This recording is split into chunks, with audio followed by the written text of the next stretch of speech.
여러분 안녕하십니까. 전격시사 고성국입니다. 김경수 전 경남지사에 대한 복권이 확정됐습니다. 김형석 독립균형관장 임명 논란으로 광복절 경축식은 전에 없던 반쪽 행사가 될 것 같습니다. 윤석열 대통령은 외교안보 라인에 대한 인사를 전격적으로 단행했습니다. 빠르게 돌아가고 있는 전국 현안에 대해서 최재성 전 청와대 정무수석과 자세한 얘기 나눠보겠습니다. 미국 대선입니다. 민주당 대선 후보로 공식 지명된 카멀라 해리스 부통령 최근 지지율이 상승하고 있고요. 정말 누가 이길지 모르는 혼전 양상으로 접어들고 있습니다. 미 대선 판세 좀 진단해 보겠습니다. 이화여대 박원곤 교수와 자세하게 짚어드리겠습니다. 매주 수요일 만나는 본격 토론, 오늘도 최진영 변호사, 김준일 시사평론가와 함께하겠습니다. 8월 14일 수요일 전격 시사 출발합니다.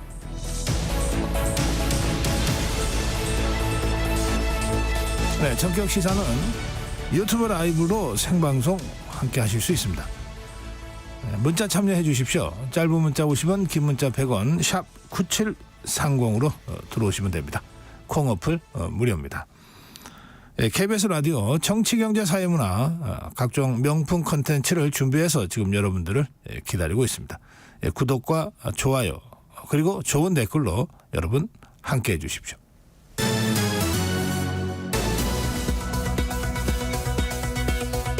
네, 뉴스 브리핑입니다. KBS 우정화 기자입니다. 어서 오세요. 안녕하세요. 네, 간밤에 들어온 중동 상황 속보부터 전해드리겠습니다.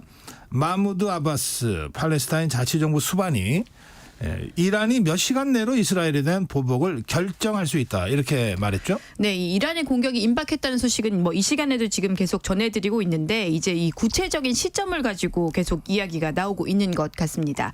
이 러시아를 방문 중인 마흐무드 아바스 이 팔레스타인 수반이 러시아 관영 타스 통신과의 인터뷰에서 이란이 몇 시간 내에 이스라엘 보복에 대한 결정을 내릴 수 있다, 이렇게 밝혔습니다.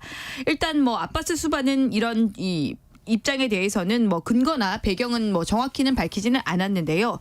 그러면서 이 팔레스타인은 전쟁을 원하지 않는다, 이렇게 재차 강조를 하기도 했습니다. 네, 그런데 팔레스타인 무장 정파 하마스가 이스라엘 텔아비브를 향해서 미사일을 발사했죠. 네, 미사일을 발사를 했는데 일단 이스라엘 측에서는 피해가 없다, 이렇게 밝히고 있는 상황입니다. 네. 하마스의 무장 조직이죠. 알카 사미어단이라는 곳이 우리 시간으로 간밤에 이 성명을 내고 텔아비브와 주변 지역에 로켓 2발을 발사했다, 이렇게 밝혔습니다.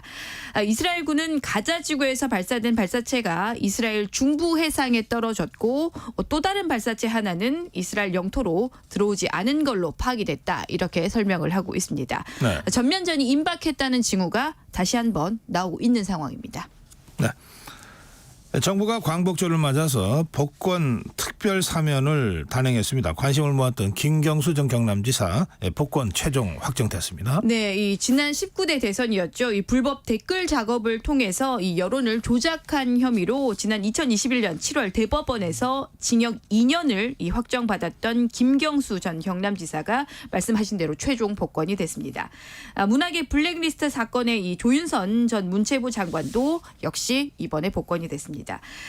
지금 주목할 만한 사람은 아무래도 김경수 전 지사겠죠. 2027년까지 이 피선거권이 제한된 상태였는데 이번 복권으로 선거 출마가 가능해진 상황입니다. 네. 김경수 전 지사는 사회의 보탬이 되겠다라고 하면서 지금 정치 복귀도 시사한 상황입니다. 이러다 보니까 정치권에 큰 변수가 생겼다고 봐도 과언이 아닐 것 같습니다. 이외에 이번에 이 복권 특별 사면 대상에는 댓글 공작 사건으로 유죄가 확정됐던 원세훈 전 국정원장, 네. 또 K스포츠재단 출연금을 압박한 혐의로 징역형을 선고받았던 안종범 전 정책조정수석을 포함해서 조현오 전 경찰청장 등 주요 공직자 17명과 여야 정치인 29명도 함께 포함이 됐습니다. 법무부 측은 여야 구분 없이 사면해서 정치적인 갈등을 일단락하고 또 국익을 통합하기 위한 목적이라고 밝혔습니다. 이번 특별 사면의 효력은 오는 15일 0시부터 발생을 하게 됩니다. 네, 이 복권 관련 그 자세한 소식은 이어지는 본격 토론 시간에 좀 심층적으로 다뤄보겠습니다. 자, 정부가 국무회의에서 이른바 전국민 25만 원 지원법 그리고 노란봉투법에 대해 제의 요구안을 의결했군요. 네, 이 정부가 어제 국무회의를 열어서 이 말씀하신 전국민 25만 원 지원법 또 노동조합법 개정안이죠. 이른바 이 노란봉투법에 대한 제의 요구안을 의결을 했습니다. 이 정부가 어제 국무회의를 열어서 윤석열 대통령에게 두 법안에 대한 제기 요구를 건의를 한 건데요. 한덕수 국무총리는 전국민 25만 원 지원법의 경우에는 민생 경제에 부작용이 우려된다고 이 제2요구안을 의결한 이유를 설명을 했습니다. 소비 촉진 효과도 불확실하고 또 과도한 재정 부담으로 결국 돌아올 수밖에 없다는 거죠. 네. 노동조합법 개정안은 불법 파업 책임을 묻지 못하게 되는 등의 이 산업 현장에 혼란이 초래되기 때문이라고 이런 이유를 설명을 했습니다. 앞으로 윤석열 대통령이 제2요구안을 제가하면 두 법안은 국회에서 재표결 절차를 거치게 되죠. 이 두 법안에 대한 제의 요구권 행사 시한은 오는 20일까지입니다. 네. 인천 지하주차장에서 발생한 화재 사고, 그 전기차가 벤츠차로 밝혀지면서 벤츠코리아 측에게 어떤 배터리가 사용됐냐 공개하라 이런 요구가 계속 있었습니다. 벤츠 측이 결국 공개를 했는데 중국산이었다고요? 예, 중국산으로 밝혀졌습니다. 이번에 불이 난 이 전기차, 이 벤츠 전기차에 사용된 배터리가 중국산인 걸로 확인이 됐습니다. 이 배터리가 이 다른 모델, 벤츠의 다른 모델에도 쓰인 걸로 지금 확인이 됐는데요.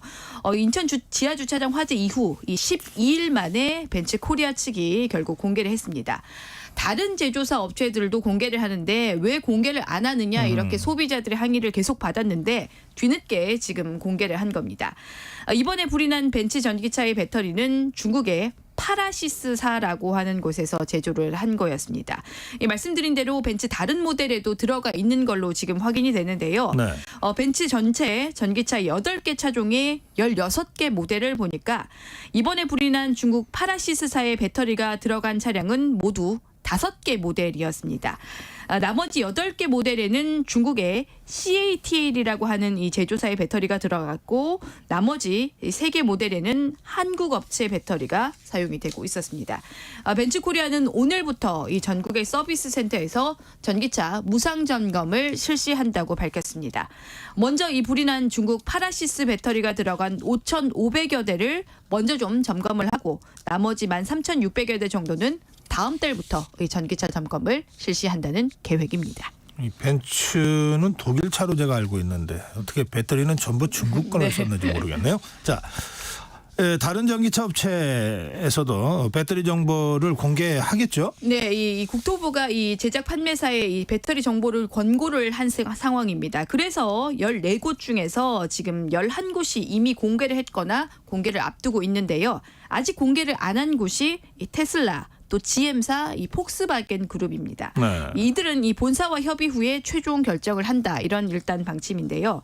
최근에 보면 저도 어제도 또 봤습니다만 이 전기차는 화재 가능성 때문에 지하 주차장에 될 수 없다. 이런 문구도 지금 종종 보이고 있고 또 최근에 중고차 시장에 이 전기차 매물도 좀 많이 늘었다고 하거든요.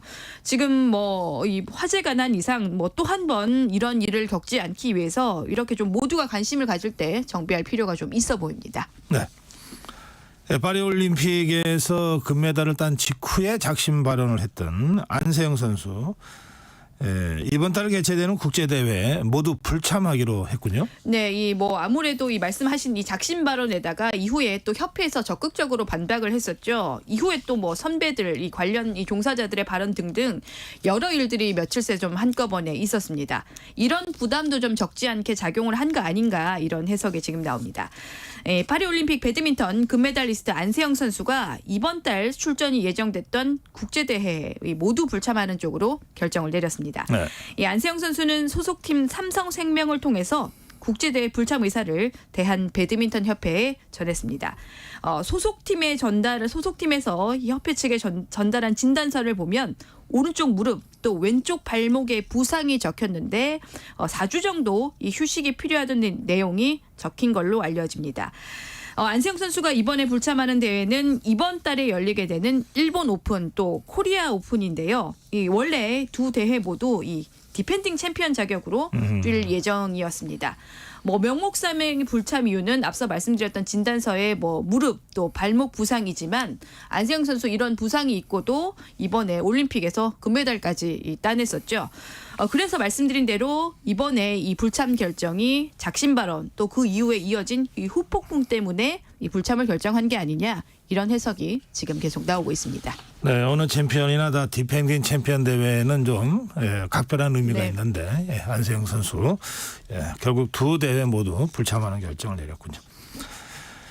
아직도 많은 사람들에게 고통을 주고 있는 전세 사기 사건이 있습니다. 그런데 이 전세 사기 사건의 피해를 줄일 수도 있었다. 이게 이제 감사원 결과 드러났군요. 네, 국토부가 방치를 했다는 게 이 감사 결과입니다. 전세 시장의 이상 징후를 감지한 주택도시보증공사, 이 보증공사가 국토부에 위험 관리를 수차례나 요청을 했는데 국토부가 이걸 묵살을 했다는 거죠. 만약에 제때 조치를 했다면 약 4조 원 정도에 달하는 사고를 막을 수가 있었다고 이번에 감사원이 감사를 통해서 밝혔습니다. 네. 이런 전세 사기 대부분 빌라에서 아시는 대로 발생을 합니다. 이 전세가와 매매가 차이가 불과 몇 천만 원밖에 차이가 안 나서 이런 적은 돈을 가지고 이른바 이 갭투자라고 하죠. 이 갭투자로 빌라 수십 채를 사들인 이후에 나중에는 보증금 안 돌려줘서 이런 피해를 결국 지금 임차인들이 지게 되는 피해 구조였습니다. 이 주택도시보증공사가 국토부에 위험 관리를 요청했다, 경고를 했다는 것 아닙니까? 네, 이게 언제 했다는 겁니까? 이 경고를 한 시점이 지난 2020년부터 이 담보 인정 비율뿐만 아니라 주택 가격을 산정할 때 공시가격 적용 비율, 좀 용어가 어려운데요. 네. 이걸 국토부에 지난 2020년부터 요청을 한 겁니다. 그래요? 예. 그렇게 되면은 이런 비율들을 낮춰주게 되면은 이런 고위험 물건들을 보증 대상에서 뺄 수가 있는 효과가 있었는데 그게 지금 안 됐다는 겁니다. 감사원이 이번에 감사를 해보니까 국토부는 이런 요청을 16번이나 묵살을 했다가 지난해가 돼서야 받아들인 걸로 확인이 됐습니다. 네. 국토부가 좀 제때 확인을 했더라면 약 4조 원 정도의 이 보증사고를 막을 수 있었다고 감사원은 이번에 결론을 내렸습니다. 네, 여기까지 듣겠습니다. 뉴스브리핑 우정화 기자였습니다. 전격 시사 듣고 계신 지금 시각 7시 32분입니다. 날씨 정보입니다. 말복인 오늘도 대부분 무더위가 이어지겠습니다. 서울은 오늘로 24일 연속 열대야를 기록하고 있는데요. 아침 기온도 지금 28도대입니다. 오늘 낮 최고 기온 서울은 35도까지 오르겠습니다. 어제 올 최고 기온 36.4도를 기록하기도 했는데요. 대전도 오늘 35도로 대부분 기온이 35도 안팎을 보이겠습니다. 세종, 광주 34, 대구, 부산 33, 강릉 31도 등을 예상하고 있습니다. 오늘도 요란한 소나기 예보 5에서 60mm가량이 들어있고요. 광복절인 내일부터 모레와 글빛 토요일까지도 곳곳에 소나기가 자주 오겠습니다. 한편 제주도는 모레까지 기압골의 영향으로 30에서 80, 최고 100mm 이상의 비가 가끔 내리겠습니다. 자외선 지수 오후 들어 나쁘겠습니다. 오존 농도도 대부분 서쪽 지역의 농도가 오후에 일시적으로 좋지 않겠습니다. 지금 서울 기온 28.8도입니다. 날씨 정보 최형우였습니다. 계속해서 이 시각 교통 상황은 KBS 교통정보센터의 서휘영 씨가 정리해 드립니다. 네, 출근하는 차량들로 교통량이 늘고 있습니다. 서울 시내 북부간선로 원릉에서 신내 사이 양방향으로 속도 더디고요. 올림픽대로 하남 쪽 행주대교의 교통량 늘었는데 한강대교까지 지체 서행합니다. 이후 흐름 좋은데요. 다만 천호대교 3차로 막고 공사 중이라서 교통 혼잡이 우려됩니다. 강변북로도 구리방향 방화대교에서 한강대교까지 속도 내기 어렵고요. 고속도로는 수도권 제1순환고속도로 판교에서 일산 쪽, 장수에서 계양까지 흐름 답답합니다.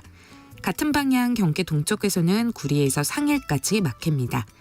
서해안고속도로 목포 방향 팔보곡에서 매송까지 속도 더디고요. 이후 서산에서 운산터널까지 1차로 막고 작업 중입니다. 경인고속도로 서울 쪽은 부천에서 신월까지 정체고요. 경부고속도로 서울 쪽은 금토분기점 진입로에 고장난 차가 서 있어서 조심하셔야겠습니다. 지나서 달래내고개에서 반포까지는 이동량 많습니다. KBS 교통정보센터였습니다.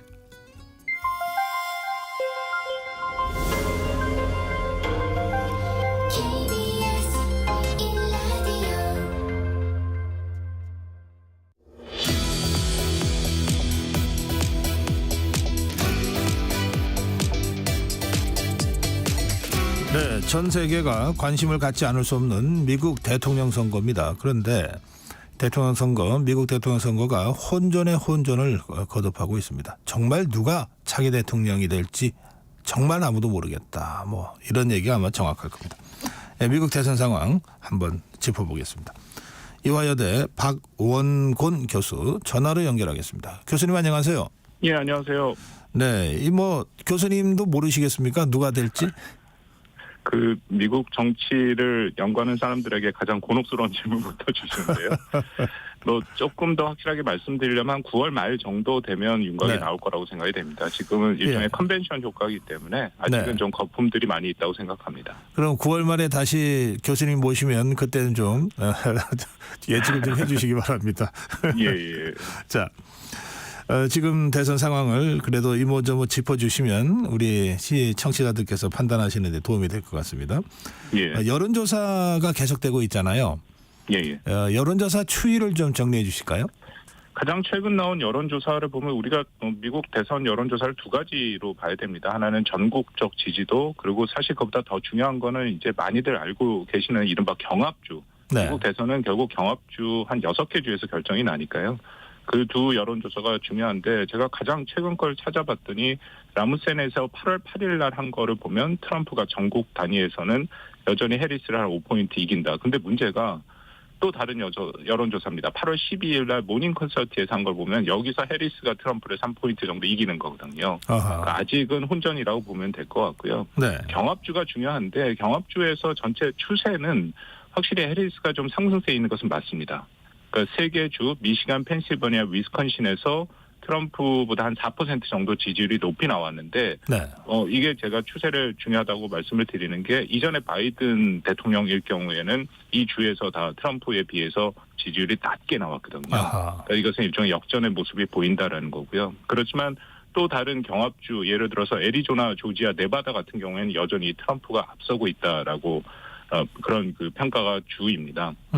말씀드린 것처럼 지금은 일종의 컨벤션 효과고요. 보통 7월 달 야당이 먼저 그 전당대회를 하니까 7월은 공화당의 달, 8월 19일부터 22일까지 민주당 전당대회가 있지 않습니까? 네. 8월은 민주당의 달. 그래서 제가 이제 9월 말씀을 드리는 건데요. 예. 특히 가장 핵심 중에 하나는 9월 10일 드디어 미 대선 토론이 잡혔습니다. 해리스와 그 트럼프 간의 대선 토론이 있을 텐데 그 토론이 저는 매우 중요한 토론이 될 거라고 생각합니다. 네. 지금 말씀하신 대로 그 바이든 대통령은 토론 한 번으로 후보직에서 물러났지 않습니까? 예. 네, 그러니까 지금 해리스가 상승세를 타고는 있지만 진짜 트럼프 대 해리스 맞짱 토론을 했을 경우에 미국 국민들이 어떻게 판단할지는 정말 지켜봐야 될 것 같아요.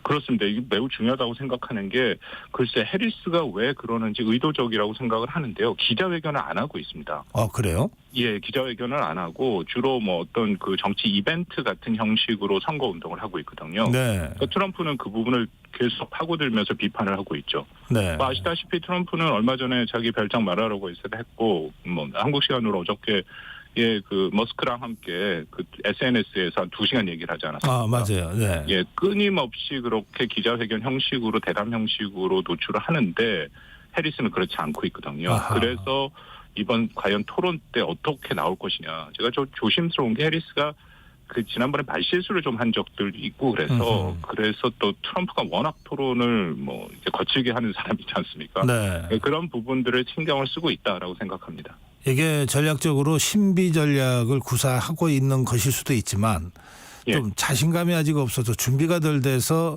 그런 것일 수도 있다 이런 뜻입니까? 뭐 그렇게 볼 여지도 있죠. 그 트럼프는 계속해서 뭐 어떤 형태로든지 계속해서 토론을 하자라고 얘기를 하고 있고 또 네. 해리스 입장에서는 현재 상승세가 분명하니까 여기서 잘못 얘기를 해서 뭔가 표를 깎아먹는 그런 것들을 좀 피하려고 하는 모습도 보인다라고 생각이 됩니다. 예. 그 트럼프 후보가 그 암살 시도를 겪고 나서 예. 그 사실은 이제 대선 끝났다 뭐 이런 얘기들이 좀 있었지 않습니까? 예. 예. 지금 그 이벤트 또는 그 사건이죠. 그 사건 관련된 그 영향은 이제 다 흡수가 됐다고 보십니까? 글쎄 뭐 워낙 미국 대선이 이번처럼 역동적인 적이 별로 없어서요. 네. 말씀하신 것처럼 그 피격 사건 후에 우리가 여전히 기억하는 한 장의 사진이 있지 않습니까? 네.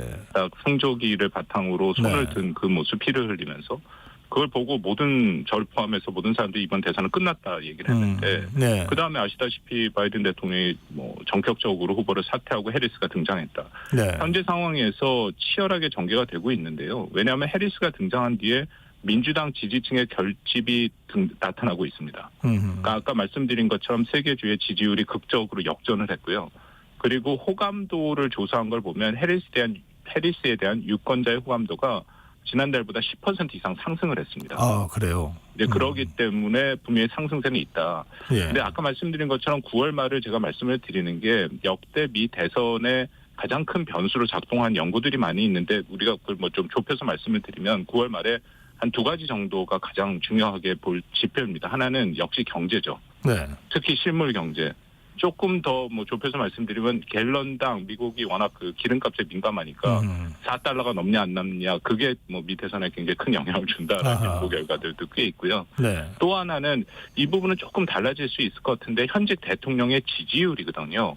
근데 바이든이 직접 출마하지는 않아서 그건 영향력이 좀 덜할 거라고 생각을 하긴 하지만 그래도 어쨌든 해리스도 바이든 행정부의 부통령이기 때문에 그렇죠. 역시 전체적인 평가는 같이 받을 가능성이 있다. 네. 그 두 가지가 중요하게 작동을 할 거라고 생각합니다. 예. 그 해리스 트럼프 해리스 후보가 이제 확정되지 않았습니까? 예. 그러면서 두 후보 모두 러닝메이트로 부통령 후보를 지명했는데 그건 어떻게 예. 평가하세요, 교수님? 일단 그 팀 월즈 미네소타 주지사 혹시 고 박사님 그 나이를 감안하시겠어요? 팀 월즈의 나이가 잘 나이가 모르겠어요. 들어 보이지 않습니까? 예. 근데 사실은 해리스랑 동갑입니다. 64년생. 아, 그래요? 예. 그러니까 이게 어떤 의미냐면 네. 굉장히 그 친근한 이미지의 그런 사람을 선택을 했다라는 거죠. 그 경력을 보면 주 네. 방위군을 20년을 했고 네. 또 미국 사람들에게 가장 익숙한 풋볼 코치를 했고 고등학교 교사를 했습니다. 아하. 그러니까 완전히 풀뿌리에 있는 그냥 옆집 아저씨 같은 그런 그 분위기죠. 그럼에도 불구하고 또 나름대로의 진보적인 그런 어젠다는 분명히 갖고 있는 사람이다. 네. 그래서 그런 면에서 그 민주당이 비판을 받고 또 트럼프가 파고드는 게 원래 민주당은 이 노동자의 당이다라고 많이 얘기를 했지 않습니까? 네.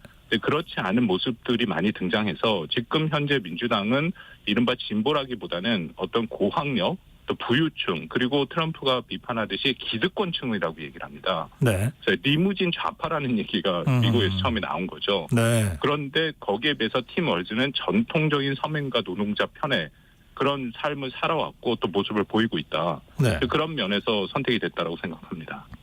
이게 이제 해리스 후보가 선택한 팀 월즈에 대한 설명을 해주셨고요.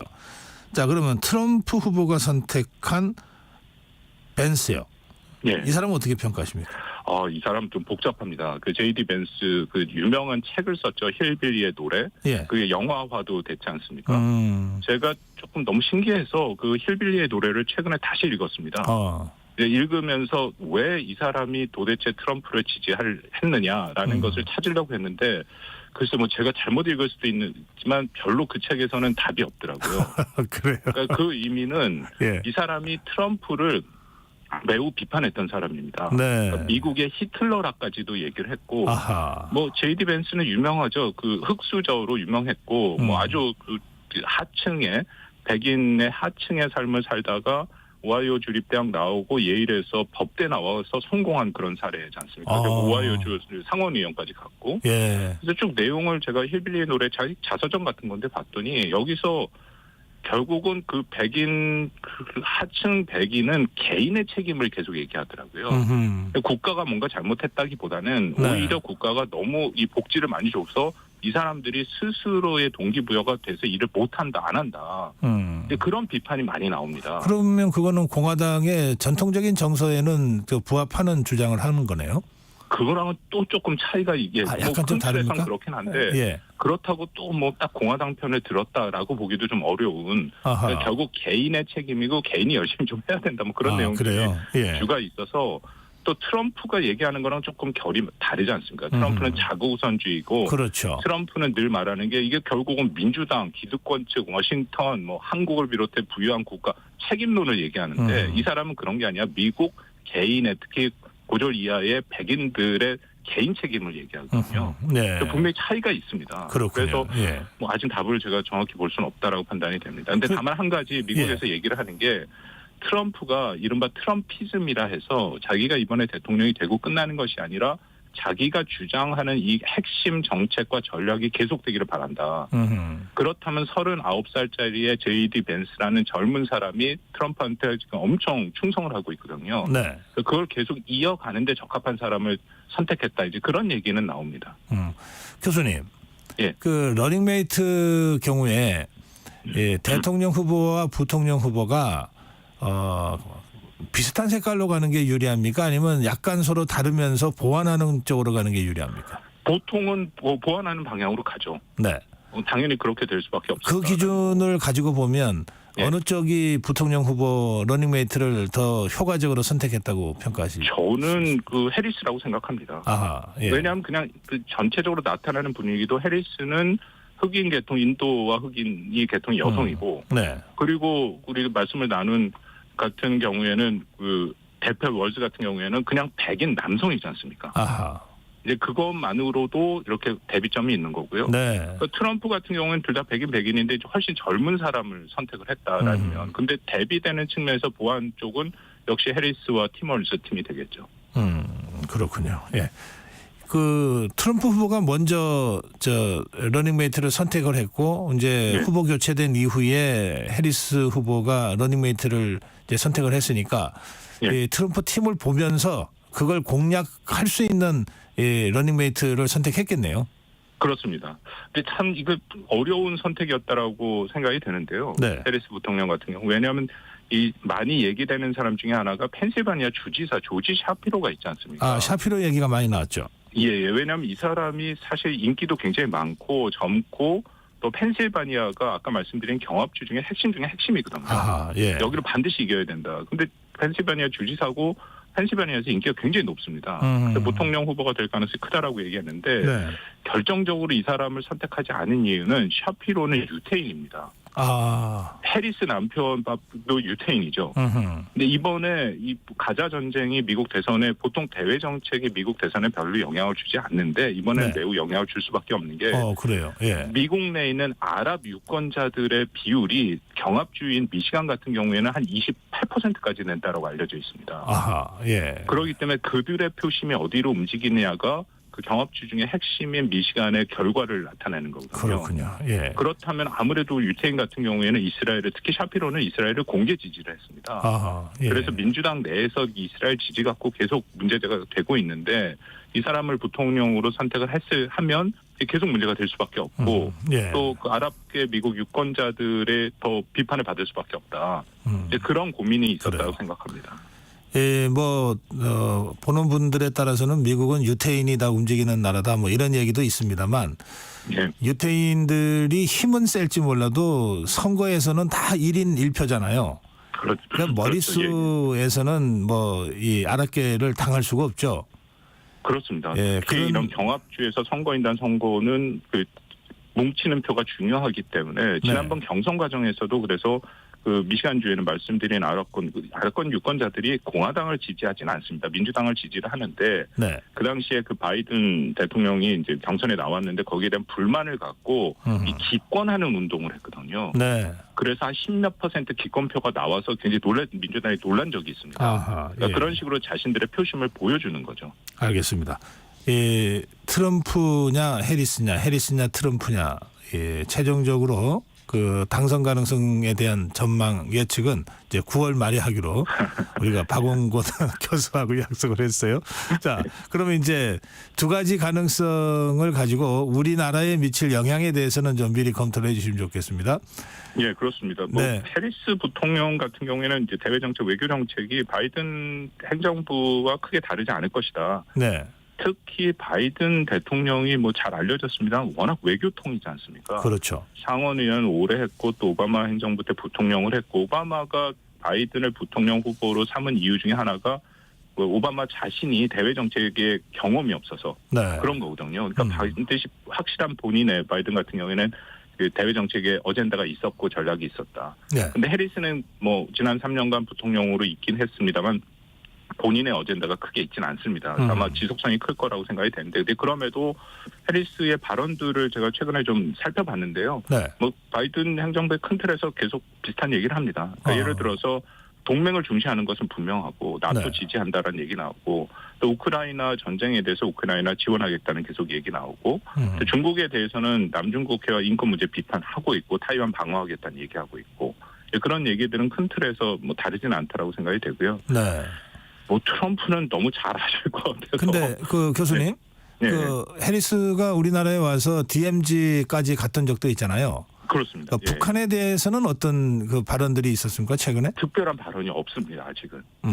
그래서 그 부분에 대해서는 우리가 좀 조심스럽게 볼 필요는 있는데, 말씀드린 것처럼 큰 틀에서 바이든 행정부의 정책을 이어간다라고 보면, 더군다나 그때 DMZ에 와서 상징성을 부여한 걸 보면 네. 북한의 완전한 비핵화에 대한 원칙은 계속 준수할 것이다. 그렇군요. 그리고 뭐 트럼프가 지금 계속 얘기를 하고 있는 뭐 김정은을 만나니 안 만나니 그럴 가능성은 크지는 않고요. 아, 전통적으로 그 접근하는 형식인 실무회담을 통해서 뭔가 합의를 도출하려는 하는 노력은 할 가능성은 있다. 네. 근데 여전히 좀 그 발언이 없다라는 것 자체가 북한 문제가 미국에서 우선순위가 아닙니다. 예. 그러니까 특히 바이든 행정부에서는 우선순위가 아니거든요. 네. 그래서 이것이 오바마 행정부 때 했던 전략적 인내와 다르지 않다라는 비판의 목소리가 큽니다. 근데 아마 해리스가 대통령이 돼도 그 큰 틀에서의 변화는 있어 보이지는 않습니다.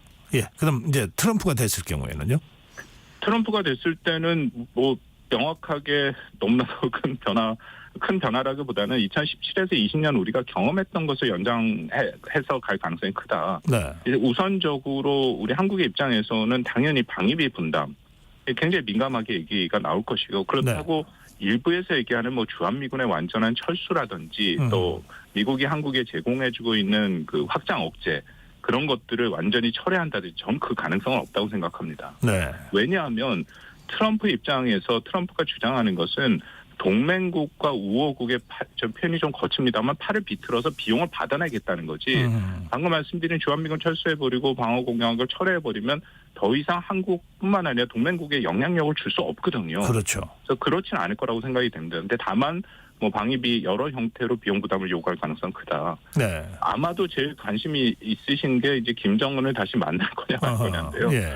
여기는 저희가 좀 잘 들어야 되는 게, 트럼프가 김정은 얘기를 계속하는데 그것을 김정은을 만나겠다라고 반드시 얘기하는 것은 아니고, 네. 그 바이든 행정부의 대외 정책을 비판하는 측면에서 얘기를 합니다. 그러니까 자기가 있었을 때는 어쨌든 북한이 대륙간 탄도미사일 발사 실험도 안 했다. 네. 그런데 자기가 관두고 나니까 북한이 그런 거 하고 있다. 그러니까 바이든은 이런 거 잘못했다라고 주장을 하는 거고요. 네.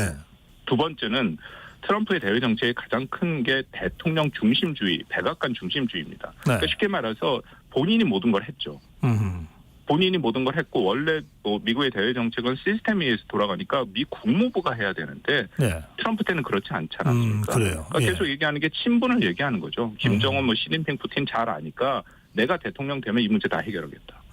그 두 가지가 핵심이 돼서 저희가 조금 걸어들을 필요는 있다라고 생각이 됩니다. 그래요. 이 해리스가 될 경우에는 외교 정책에 있어서는 밑에서부터 실무적으로 착착해서 위로 가는 버텀업 방식의 전통적인 외교를 고수할 가능성이 매우 높고, 예. 트럼프가 될 경우에는 트럼프가 결단하고 막 행동하고 밑에서 쫓아가야 되는 업다운 방식의 좀 튀는 외교 정책이 나올 가능성이 매우 높다. 이렇게 이해해도 되겠군요. 예, 그렇습니다. 근데 트럼프에 대해서 많은 우려들이 있는데 네. 너무 큰 우려라고 좀 생각을 합니다. 왜냐하면 일단 트럼프가 2기이기 때문에 4년밖에 안 남아 있거든요. 네. 그리고 대외 정책이라는 게 어쨌든 다시 재검토가 필요한 거고, 필요한 그 자리에 사람들을 임명하는데 빨라야 1년에서 1년 반 정도까지도 걸립니다. 아, 그렇죠. 그러면 예. 실질적으로 자기가 뭘 할 수 있는 시간이 그렇게 많지는 않고요. 북한 문제에도 트럼프가 공약으로 분명히 얘기한 것은 우크라이나와 이 중동 문제를 우선적으로 처리하겠다 얘기를 했고, 네. 북한 문제에 대해서는 공약이 정확히 없습니다. 역시 트럼프에게도 우선순위가 좀 밀릴 가능성이 있다라고 생각이 됩니다. 예, 교수님 오늘 말씀 여기서 마무리해야 되겠습니다. 다시 뵙겠습니다. 고맙습니다. 예, 감사합니다. 네, 이화여대 박원권 교수였습니다.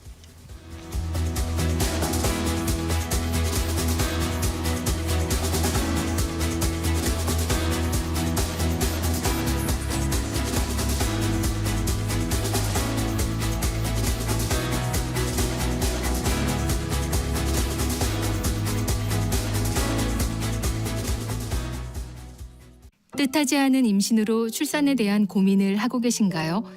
혼자 감당하기 어려운 분들, 신원을 밝히고 출산하기 어려운 분들을 위해 정부는 지난 7월 19일부터 위기 임산부 상담을 시작했습니다. 위기 임산부 통합 상담 전화 1308로 전화 주세요. 24시간 전국 어디서나 가까운 상담기관에서 맞춤형으로 상담받으실 수 있습니다. 비밀은 철저히 보장됩니다. 위기 임산부 상담 전화 1308 꼭 기억해 주세요. 정부는 우리의 소중한 아이와 임산부를 위해 최선을 다하겠습니다. 보건복지부. KBS 라디오 기후위기 대응 캠페인 지구를 안녕하세요. 저는 기후변화 청년단체 GEYK에서 부대표로 활동하고 있는 김선율입니다. 아프리카 차드에서 온 청년 활동가를 만났었는데요. 그 친구는 기후변화가 심해져서 자기네 나라에 물이 사라졌고 그래서 자기네 마을의 부족들이 오랫동안 아프리카 대륙을 떠돌고 있다라는 얘기를 제게 해주었습니다. 내가 여태까지 알고 있었던 기후변화와 환경 문제는 굉장히 표면적이었던 것이구나 라는 생각이 들어서 부끄러움과 수치심을 감출 수 없었습니다. 다양한 지역에 방문해서 기후변화와 재난과 관련된 활동들을 할 때마다 내가 머리로 알고 있는 기후변화 피해가 다가 아니라는 생각을 여실히 하고 있습니다. 사실 기후변화는 어떻게 보면 시스템의 문제라고 할 수 있습니다. 정책의 문제이고 더 큰 범주에서 해결해야 하는 문제라고 많은 분들이 생각하실 겁니다. 하지만 그게 개인의 실천이 아무런 의미가 없다는 이야기는 아닙니다. 기후총선, 기후대선이라는 말로 불렸던 투표에서부터 여러분들이 직접 필요한 정책들을 제안하고 내가 일상 속에서 생기는 고민들을 기후변화와 함께 생각하는 다양한 활동들을 할 수 있습니다. 개인의 변화만이 시스템의 전환을 이끌어낼 수 있습니다. 사실은 이런 활동을 하다 보면 너희가 뭘 알고 있느냐, 너희들이 하는 활동이 굉장히 미약하다라고 여겨지는 경우가 굉장히 많은데요. 지금 이 시대를 살아가고 있는, 앞으로도 살아갈 새로운 원동력들이 이 변화를 요구하고 있다는 걸 잘 알아주시면 좋을 것 같습니다. 뜨거워지고 있는 지구. 지금 우리의 문제입니다. KBS 라디오 기후위기 대응 캠페인 지구를 지켜라 였습니다.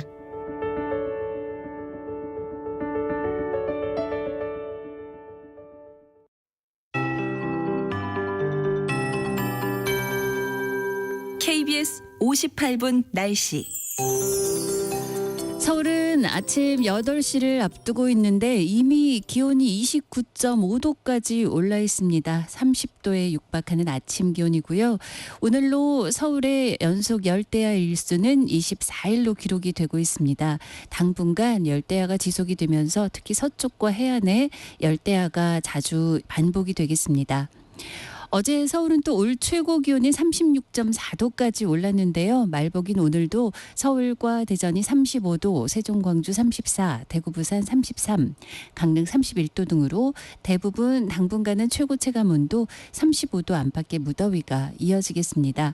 또 천둥 번개를 동반한 소나기 가능성도 있고요. 오늘 5에서 60mm 예보돼 있는데요. 오전부터 오후 사이에는 경상권에, 오후부터 밤까지는 수도권과 강원 내륙, 충청과 전라권 등 주로 서쪽에 소나기가 지나겠습니다. 또 내일부터 모레와 글피 토요일까지도 곳곳에 소나기가 자주 오겠고요. 광복절인 내일도 무더위는 반복되겠습니다. 제주의 경우는 모레까지 기압골의 영향을 받아서 30에서 80mm, 최고 100mm 이상의 비가 가끔 오겠습니다. 오늘 오후가 되면 자외선 지수와 오존 농도 많은 곳이 좋지 않겠습니다.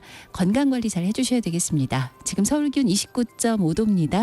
최영우였습니다.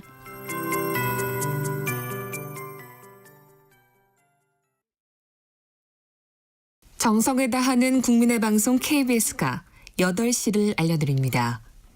AM 711kHz, FM 97.3MHz, KBS 1라디오입니다. HLKA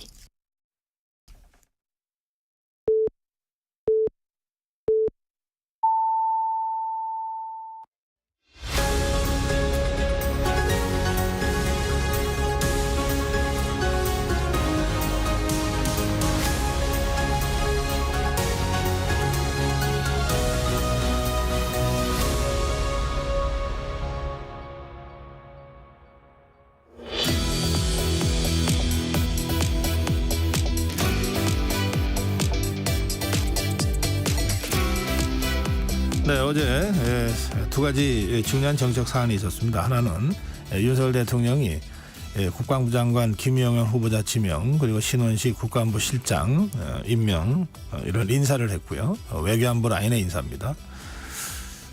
그리고 또 하나는 김경수 전 경남지사를 비롯한 50여 명의 정치인들에 대한 사면 복권이 단행됐습니다.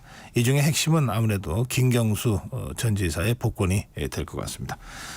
이 두 가지 문제를 중심으로 정치권 현안 최재성 전 청와대 정무수석과 함께 짚어보겠습니다. 수석님 어서 오세요. 안녕하세요. 예, 먼저 외교안보 라인 교체, 뭐 안보 라인 교체죠. 외교는 뭐 대체로 그냥 외교장관이 그냥 그대로 있으니까요. 어떻게 보셨습니까? 우선은 이제 시기적으로 납득이 좀 안 가죠. 신원식 국방부 장관이 지금 우선 교체될 타이밍이냐? 그럼 뭐 국방부 장관 취임한 지 얼마 안 됐거든요. 네. 그런데 왜 바꾸지? 그러면은 뭐 최근에 문책성 인사도 아닌 것 같고 왜냐하면 최근에 뭐 이제 우리 이제 해외 블랙 요원들 명단이 통째로 네. 중국으로 유출되고 뭐 이런 등등의 사건들이 있어서 문책성이냐? 그러면 신원식 장관이 그냥 교체되고 쉬어야 되는데 안보실장으로 갔잖아요. 네. 그러니까 문책성 아니거든요. 예. 오히려 이거는 이제 안보실장으로 갔으니까 훨씬 더 권한이 더 커졌다고 영전이 된 그런 케이스인데 그래서 책임을 묻고 문책성 교체를 해야 될 사람을 이건 오히려 영전을 시키는 이런 거기 때문에 그것도 이상하다. 그러면은 뭐냐? 왜 지금 이 시기에 국방부 장관을 바꾸고 그 국방부 장관을 안보실장으로 올리고 요게 하나 이제 의문이죠. 그래서 네. 타이밍도 내용도 적절치 않은 인사다 이렇게 보여지고요. 네.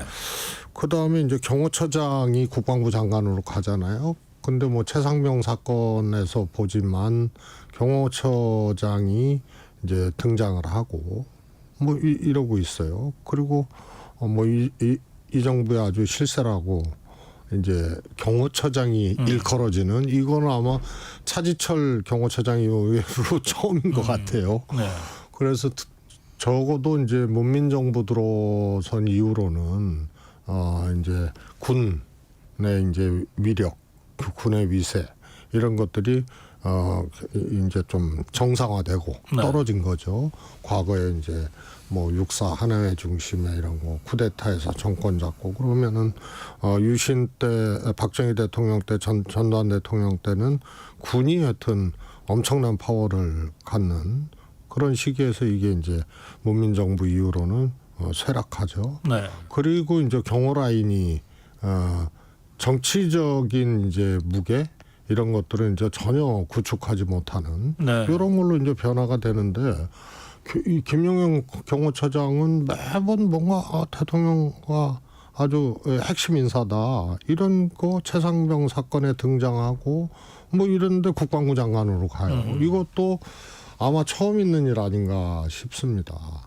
그래서 이런 것들이 조금 정상적인 기준으로는 해석이 좀 잘 안 되는 그런 인사 아닌가 싶고요. 여기에는 저는 두 가지가 작동했다고 봅니다. 예. 김용현의 실질적인 파워, 그리고 군 출신 경호처장으로서 국방부 장관을 해도 된다. 네. 근데 그건 김용현이기 때문에 그렇게 장관으로 아주 힘있게 이렇게 발탁이 된 것이 아닌가 싶고요. 그 다음에 이제 안보실장으로 신원식 말씀드렸다시피 문책성도 아니고 조기 교체되는 국방부 장관에서 조기 교체되는 신원식이 안보실장으로 영전이 되는 그러면은 이거는 또 뭐냐? 그러면은 결국은 안보실에 이제 김태우 차장하고 신원식 신임 실장하고는 좀 같이 일했던 네. 이런 이제 인연들이 있고 과정들이 있고 그래서 역시 이것도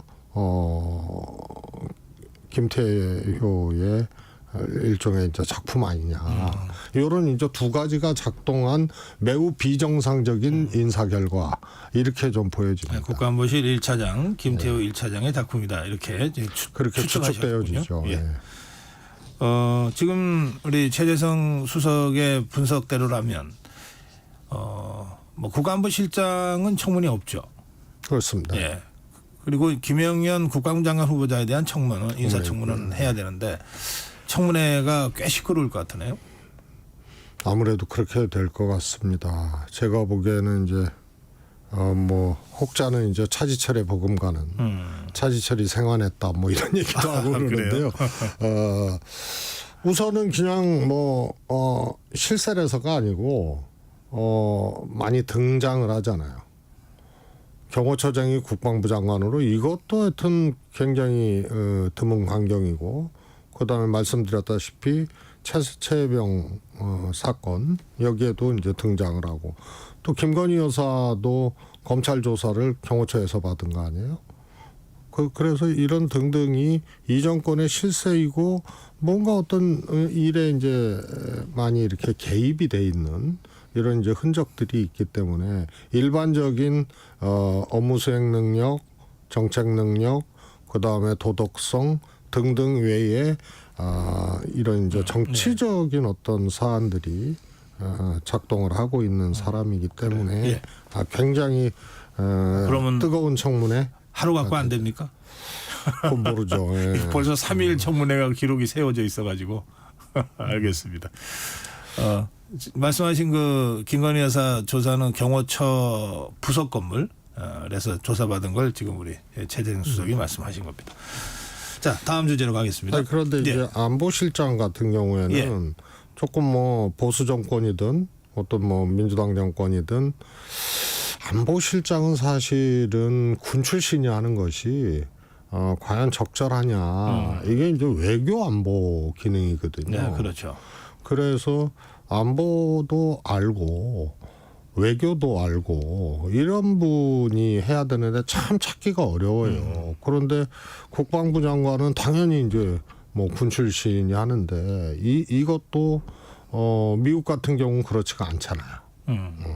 이것도 사실 문민 통제라는 이제 기준으로 보면은 국방부 장관도 꼭 군 출신이 해야 되느냐. 근데 뭐 그렇다 하더라도 안보실장을 또 군 출신이 해서 그러면은 이제 외교가 빠지게 되는 거거든요. 그러면은 안보실 기능이 사실 적절하고 또 아주 능력 있게 돌아가기가 쉽지가 않아요. 아마 그런 점 때문에 이번에 외교안보 특보를 그 장호진 특보를 임명하는 식으로 그렇게 조치를 같이 취한 것 같아요. 그거는 이제 소위 말해서 안보실장도 굳이 교체될 그런 이제 타이밍이나 내용들이 없거든요. 그런데 그래서 제가 아까 김태우 실장 얘기를 한 것이 뭔가 그 안에서 그 전에 안보실장도 한번 교체됐는데 뭐 풍문에는 이제 김태우 작동이다 뭐 이랬는데요. 뭐 신원식을 교체하고 김용현을 보내려고 하니까 신원식을 안보실장으로 끌어올리면은 이게 딱 아구가 맞는다고 생각을 했는데 그러면 기존 안보실장을 어떻게 할 거냐. 그래서 외교안보 특보로 맡긴 건데 대통령 특보라는 것은 상근 특보가 있고 비상근 특보가 있어요. 그런데 내가 보기에는 비상근 특보일 가능성이 큰 건데 그럼 비상근 특보가 실질적으로 정책 결정이나 집행 라인에 할 수 있는 것들이 거의 없거든요.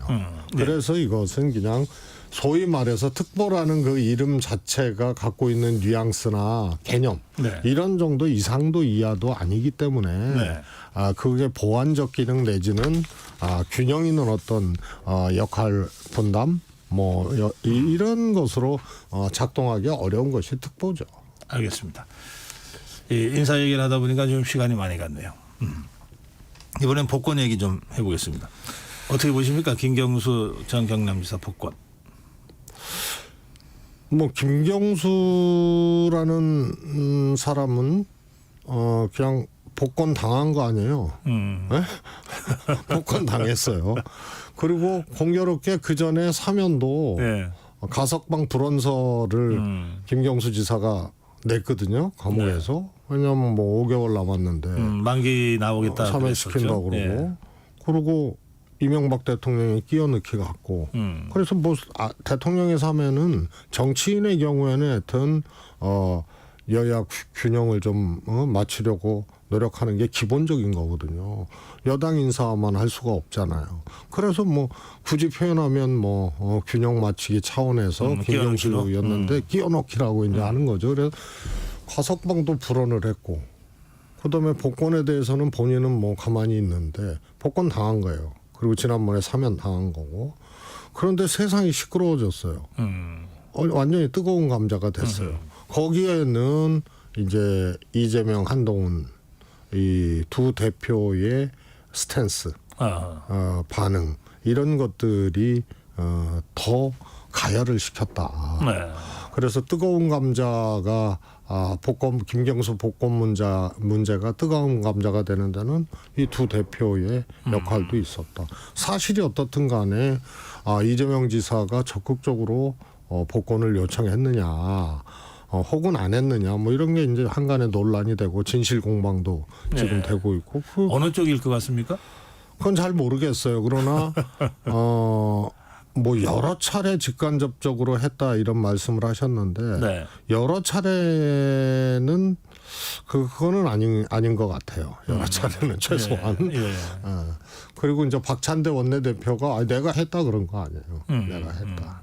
그런데 저는 오히려 이제 조금 가늠해 볼 수 있는 포인트가 조국 대표의 이제 부인 배우자이신 정경심 여사의 사면, 그다음에 김경수 지사 복권 이렇게 요청을 했다고 박찬대 원내대표가 얘기를 했거든요. 근데 조국 신당에서는 우리는 정경심 여사의 문제에 대해서 요청한 것도 없고 뭐 또 이렇게 물어온 것도 없고 그렇다라고 입장을 공개적으로 냈어요. 그런데 다른 당이죠. 민주당의 박찬재 원내대표가 했다는 거 아니에요? 정경심 여사도. 그러면 조국 대표나 조국 신당에 최소한 타진은 했어야죠.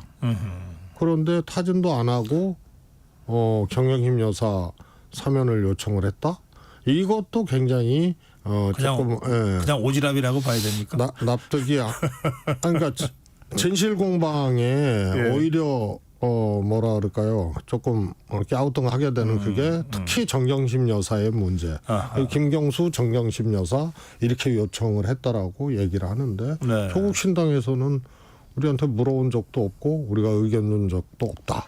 그렇게 얘기를 했다면. 청와대 정무수석을 지내셨으니까 대통령 사면이 물론 대통령의 고유 권한이지만 사면 과정에서 여야 정치인들이나 기업계 뭐 이런 데다가 사면 준비 과정에서 의견을 다 물어오고 그러죠. 물어보고요. 수렴을 하죠. 또 요청도 오고. 그러니까 저희가 이제 집권당이었잖아요.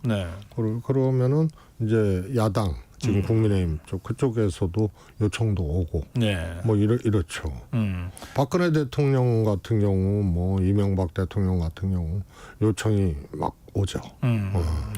그러니까 이번에도 법무부가 사면 준비하는 과정에서 실무적으로 이렇게 여당 야당에다가 좀 의견을 개진해 달라든지 뭐 이렇게 절차를 밟았을 가능성이 있는 거죠. 안 하고요. 대통령실에서. 대통령실에서 할 수는 있죠. 근데 대통령실에서는 뭐 요청받은 바 없다. 이렇게 또 얘기를 했잖아요. 그러니까 진실 공방이 돼버린 건데. 이 김경수 전 지사가 뭐 예전에 이제 닉네임으로 바둑이를 써가지고 이번에 그 시중에는 이재명 대표와 한동훈 대표가 이 바둑이를 진돗개로 만들어줬다. 뭐 이런 얘기도 있습니다. 닉네임으로 제가 그 예를 들어서 말씀드렸습니다. 그래서 이제 이재명 대표가 이거를 굉장히 폭발시키는 김경수 복권을 요런 이제 한 존재가 되었던 거고요. 한동훈 대표는 더 이 가열을 시킨 거죠. 김경수 복권 문제를. 우선 첫 번째로 본인이 복권 반대라고 그렇게 해도 대통령이 받아들일까? 아닌 줄 알 거 아니에요. 한동훈 대표는. 그런데 해버렸어요. 그래갖고 논란이 됐어요. 물론 뭐 민주주의 파괴 사과도 안 했고 뭐 선거사범 뭐 이런 얘기를 했습니다만 뭐 국정농단 박근혜 뭐 전부 마찬가지 아니에요? 사과 안 했고 본인들이 직접 수사하고 또 구속시키고 또 정치인 되고는 또 찾아가서 또 하고 자기 부정의 그림들을 쭉 한동훈 대표도 연출을 했던 사람 아니에요. 그런데 김경수 지사에게만 왜? 그리고 자기가 얘기한다고 대통령이 이거를 번복을 할까? 복권을 안 시킬까? 아니야. 윤 대통령은 그냥 고할 거야. 알 거거든요. 그런데 왜 했을까? 진짜 왜 했을까요? 네. 그래서 제가 보기에는 뭐 이게 표현이 좀 그렇습니다만 한동훈 대표 입장에서는 현재 현상 유지, 대선 경쟁 구도라든가 이런 것들이 현상 유지가 가장 좋은 그런 환경이다 이렇게 보고 있는 것 같아요. 다시 말해서 이재명 대표는 여러 가지 이제 변수가 있고 뭐 소위 사법 리스크라고 하는 변수가 있고 그거를 극복한다 하더라도 사실은 지금 오랫동안 이재명 대표의 일단 지지율이라든가 민주당 지지율이 것이 갇혀 있거든요. 닫혀 있단 말이에요.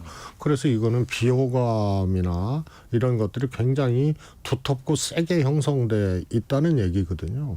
그러니까 사실 포텐셜은 한동훈 대표에게 더 있다고 보여지기 때문에 이 현상 변경을 원치를 않는 거죠. 그런데 왜 윤석열 대통령 김경수를 복권시키려고 하지? 이런 이제 의문을 갖게 되는 거죠. 왜 판을 흔들지? 왜 현상 변경을 하려고 하지? 그러면 최소한 한동훈은 안 된다 이거 확실한 거네. 그런 의심들이 대통령이 자기 복권 반대 의견을 수용을 안 할 것을 알매도 불구하고 한 거죠. 그 만약에 그런 이제 대권 구도 속에서 나온 어떤 선택이라고 하면 그러면 하려면 대차게 해야 되는 거 아니에요? 그냥 한두 번 말해보다가 그냥 결론 나니까 이제 더 이상 얘기 안 하겠다. 이거는 뭐 그야말로 좀 헬레다가 만 거 아니에요? 이거는요. 최소한 저는 그 정도가 아니라고 봐요. 지나간 일이 돼버렸잖아요. 네. 끝난 거 아니에요. 그렇죠. 결과는 끝나고요. 요 며칠 새에 복권 반대. 대통령실에서는 대통령의 고유 권한. 이렇게 연출이 됐단 말이에요. 그리고 지나갔어요. 네. 더 할 게 없어요. 그럼 여기서 나온 결과가 뭐냐. 네. 김경수 복권이라는 현상 변경의 요인들이 아주 뜨겁게 등장을 한 거고 거기에 이재명 대표나 한동훈 대표가 사실은 역할을 해버린 거죠. 결과적으로. 네, 현상 변경의 뜨거운 감자가 이제 등장을 하게끔 된 거고 또 하나는 한동훈 대표 입장에선 윤 대통령하고 나하고는 그냥 유난 갈등 정도가 아니고 이제 죽느냐 사느냐의 정도까지 갔기 때문에 이제 뭐 안 받아들일 거 알면서도 이 현상 변경을 하고자 하는 의도를 의심하기 때문에 나는 이제 그러니까 나 얘기를 가겠다라고 하는 선언이다. 내 길을 가겠다. 이런 거라서 유난 갈등이 이제 현실적으로는 뜨는 해와 지는 해에 이제 소위 말해서 내놓고 이제 자기 정치를 하게 되는 이런 과정으로 전이되는 분명한 계기가 됐죠. 계기가 됐다. 그런가 하면 이재명 대표는 당원과 함께 환영한다 이렇게 입장문을 냈는데 어떻게 보세요? 그거 내야죠. 내야죠. 예. 그럼 좀 안 내면 좀 그렇긴 하죠. 예. 그럼요. 그럼 당연히 내야 되는 거고 네. 당연히 내신 거라고 보고요. 그리고 당원과 함께가 왜 들어갔는지는 모르겠어요. 그것도 특이하죠. 네, 글쎄요. 보통 이제 그런 일이 있으면은 뭐 환영한다 그러고 그리고 큰 역할을 해주기 바란다. 뭐 이런 정도가 기본 골격인데 당원과 함께가 들어갔어요. 그것도 좀 처음 보는 문장이라서. 네, 알겠습니다. 오늘 우리 최재성 수석이 청와대 정무수석도 지냈지만 국회의원 3선? 4선. 예, 4선에 오랜 정치 경험이 있는데 정치하면서 또 청와대 근무하면서 잘 보지 못했던 장면이 여러 군데서 나왔다. 잘 이해가 안 된다. 이렇게 오늘 주로 논평을 하셨습니다. 여기서 마무리하겠습니다. 네네. 고맙습니다. 감사합니다. 네, 최재성 전 청와대 정무수석이었습니다.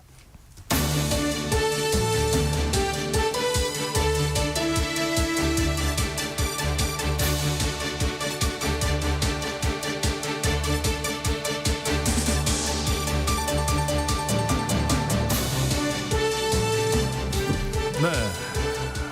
한 주의 한가운데 수요일 본격적으로 정치 현안 토론하는 두 분을 모시겠습니다. 네, 본격 토론 최진영 변호사 나오셨습니다. 수요일의 남자 또 왔습니다. 최진영입니다. 김준일 평론가 나오셨습니다. 예, 안녕하세요. 김준일입니다. 그러면 이 두 분과 함께 조금 전에 우리 김경수 그 전 지사 복권과 관련된 최재성 수석과의 그 토론을 좀 진행하다가 두 분을 모셨기 때문에 그 얘기부터 바로 들어가겠습니다. 어떻게 평가하십니까? 부적절했지만 제도적으로 받아들일 수밖에 없다. 저는 제 입장은 명확합니다. 부적절했던 이유는 크게 세 가지인 것 같습니다. 민주주의의 꽃이라고 할 수 있는 대선에 선거 개입을 했던 국사범, 그것도 반성하지 않은 사람을 과연 사면 복권해 주는 것이 맞느냐 하는 것이 본질적인 문제인 것이고, 더불어서 시기적인 측면에 있어서도 지금 어떻게 보면은 그 야당에서 민주당에서 지금 그 8.18 전당대회를 진행하는 이 시점에 이렇게 야당의 잠재적 그 대선 후보로 그 평가되는 김경수 지사를 이렇게 복권하는 것이 맞는지에 대한 시기적 문제, 더불어서 등가성의 문제가 또 있다고 생각을 합니다. 한마디로 요즘 아파트에 똘똘한 한 채라고 얘기하는데 대선급의 주자를 야권에는 그 풀어주면서 여권에는 그러면은 어떤 정도의 그 사람을 사면 복권을 해줬느냐 했을 때에 그 가치, 우리가 무게를 두 개를 달아보면은 50여 명 가까운 사람에 대한 그 구여권 인사들에 대한 사면 복권이 있었다 하더라도 그 무게가 지나치게 큰 차이가 난다. 이런 점에 비추어 가지고 윤석열 대통령께서 본인의 헌법상 권한으로서 국민들의 통합을 위해서 그 취재는 공감을 합니다만 말씀드렸던 그런 세 가지 그 말씀은 아마 저뿐만 아니고 그 자유우파를 지향하는 사람들은 비슷한 입장이 아닌가 생각합니다. 네, 김준일 평론가. 사면 복권하면 안 되죠. 왜 복권을 하나요? 죄를 지었으면은 죄를 다 받아야죠. 당연한 거 아닌가요? 그러니까 저는 이게 지금 이게 김경수만 물어보셨는데 이번 사면 복권은 굉장히 심각하다고 봅니다. 그러니까 저는 이런 느낌이에요. 그러니까 비 오는데 오폐수 이렇게 공장에서 방류하는 느낌? 장마 오니까. 그러니까 김경수로 논란을 일으키고 이번에 지금 사면이나 복권된 사람들이 다 민주주의를 파괴하거나 문제가 굉장히 많은 분들입니다. 조윤선 전 문화체육부 장관 블랙리스트 그리고 이제 원세훈 이제 국정원장이라든지 그리고 이번 조현우 경찰청장 이런 분들도 해서 경찰들도 댓글 사건 했던 사람들 지금 싹 다 했잖아요. 지금 이 정권이 너무 많이 사면을 남발하고 있어요. 문재인 정부는 5년 동안 5번 했거든요. 사면. 지금 2년 반 됐는데 지금 5번 했어요. 그거 보십시오. 그러면 지금까지 했던 게 취임 첫 해에는 이제 이재용 삼성전자 부회장하고 신동빈 롯데그룹 회장 이런 분들이 이제 했고 그다음 지난해 신년에는 이명박 전 대통령 그리고 김경수 사면 그리고 그해 광복절에는 김태우 이분 지금 선거 나가가지고 강서구청장 이분 선거 나가가지고 지금 그 논란을 일으켰잖아요. 사실상 지금 굉장히 이제 여권의 총선 패배에 그런 불씨였다 이런 얘기도 있고 그리고 올해 설에는 특별사면으로 김기춘 전 대통령 비서실장 그리고 김광진 전 국방부 장관 사이버사 댓글 조작하는 사람이잖아요. 이분들은 항소심 포기하자마자 상고 포기하자마자 바로 사면했습니다. 그래서 약속 사면 아니냐 이런 게 있고 지금 이번에도 마찬가지예요. 김경수도 사면하면 안 되고요. 이런 분들 싹 다 사면하면 안 되죠. 무슨 국민 통합입니까? 이게 통합이 됐습니까? 국론 분열만 됐고 좀 사면권 좀 없앴으면 좋겠습니다. 개인적으로는 정말. 그러니까는 법치주의를 형해하는 거예요. 본인이 맨날 법치주의 얘기하고 그렇게 본인이 다 잡아놓은 사람들을 이런 식으로 하는 게 이거는 진보 보수 진영 여야의 문제가 아니라 원칙의 문제예요. 이게 대한민국에 누가 이런 식으로 하면 누가 이거는 사법 정의를 믿을 수가 있겠습니까? 대통령이 과도하게 권한을 행사하고 있다 이런 말씀드리겠습니다. 대통령 사면권을 아예 없애자? 저는 예, 맞아요. 그거는 그러니까 그렇게 주장하시는 거잖아요. 예, 그건 헌법 개정의 사안이니까 저는 차기의 대선 후보로 나오시는 분들이 사면권을 없애든지 아주 극도로 제한을 하자. 예를 들면은 미국 같은 경우에는 형기가 이를테면은 3분의 2가 지나지 않으면 안 된다라든지 다른 나라에서도 특정 범죄에 있어서는 아예 사면을 못하게 돼 있어요. 근데 우리나라만 무제한적으로 무차별적으로 대통령이 맘대로 합니다. 그러니까 이런 논란이 생기는 거예요. 최소한 정의가 살아 있으면은 그런 부분에 있어서 논의를 그러니까 이런 식으로 이제 어떤 사법 정의를 무력화하는 거는 말이 안 된다라고 보고 좀 이게 여야 진보 보수의 문제가 아닙니다. 저는 문재인 정부 때도 이거는 사면권을 제한해야 된다라고 했고 문재인 대통령이 그런 약속을 공약을 했음에도 지키지 않은 것에 대해서 굉장히 유감이고요. 어쨌든 이거는 좀 이제 차체 개선을 좀 해야 된다. 이런 식으로는 안 된다고 저는 봅니다. 네. 뭐 헌법 개정하지 않는 다음에는 뭐 이거를 어떻게 바꿀 수는 없는 것이죠. 결국 정책적으로 스스로 자제하는 이런 부분이 좀 필요하다라는 점에 대해서는 상당히 공감을 합니다. 근데 지금 아까 말씀드렸듯이 이 사안은 국사범이에요. 나라의 기본을 뒤집어 놓는 그런 시도를 했던 것 아니겠습니까? 거의 8천만 개 이상의 어떤 댓글과 좋아요 이런 부분을 조작했던 국사범 중에 국사범이고 대법원까지 유죄 확정 판결이 났던 사람입니다. 근데 오늘 민주당 같은 경우에는 이해식 수석 대변인을 통해서 낸 논평을 보면은 저도 황당했다라고 얘기를 할 수밖에 없는데 뭐라고 했는지 잠깐 말씀드릴게요. 정부의 이번 조치가 드루킹 일당의 허위 진술과 오염된 증거로 치러야 했던 김 전 지사의 억울한 옥고에 대한 위안이 되기를 바란다. 법정이 외면한 진실을 찾는 계기가 되기를 소망한다. 대법원의 판결을 무시하는 겁니까? 대놓고? 그럼 대법원이 허위 진술과 오염된 증거로 유죄 확정 판결을 했다는 겁니까? 그것에 대해서 저는 민주당에 해명을 요청합니다. 그래요. 근데 이제 그 팩트만 좀 체크해 들어가면 이 사면복권의 대상이 되려면 일단 뭐 2심이든 3심이든 유죄가 확정돼서 기결 상태가 되어야만이 사면 대상이 복권 그렇습니다. 대상이 되는 거죠. 예, 맞습니다. 예, 그러니까 그거는 뭐 대법원까지 가서 유죄가 확정됐는데 사면이냐? 그건 사면권 자체가 그렇다는 것이고요. 네, 그렇죠.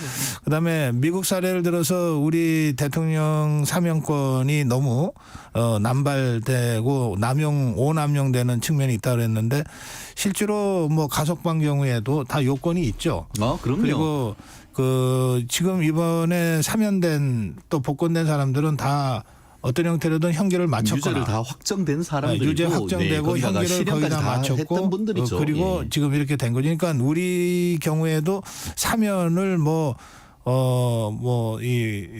그 기결 상태에서 막 준다든지 그렇습니다. 또는 결국은 지금 말씀하신 취지가 어떤 그러니까 제도 나름의 제도와 절차가 있다는 거죠. 헌법에 대통령의 권한으로 사면 복권의 권한이 있고 그것을 하기 위해서 사면법 그리고 아까 얘기했듯이 형 집행과 관련되는 각종 제도 범위 내에서 행사를 하는 것이죠. 그건 제가 이제 팩트 체크를 그렇게 해드린 것이고요.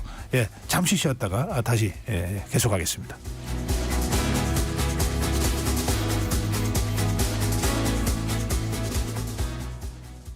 2024년 10월 1일부터 폐기물 처리 현장 정보 전송 의무화가 사업장 일반 폐기물과 수출입 폐기물까지 확대 시행됩니다.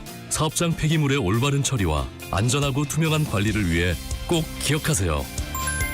폐기물 수집 운반자는 차량의 실시간 위치 정보를, 폐기물을 처분하거나 재활용하는 자는 반입된 폐기물의 중량과 함께 촬영된 영상 정보를 실시간으로 전송해야 합니다. 보다 자세한 사항은 폐기물 처리 현장 정보 관리 시스템 홈페이지를 참고하세요. 이 캠페인은 환경부와 한국환경공단이 함께합니다. 잠시 후 8시 반부터 일부 지역국에서는 해당 지역 방송을 보내드립니다. 워렌 버핏은 가치 투자, 필립 피셔는 성장주 투자, 피터 린치는 장기 투자. 방법은 달라도 목표는 하나. 성기영의 경제쇼가 성공의 길로 안내합니다. 깊이 있게, 명쾌하게, 지금 이 시대 경제에 관한 모든 것을 알려드립니다. 평일 오후 4시 5분 성기영의 경제쇼와 함께하십시오.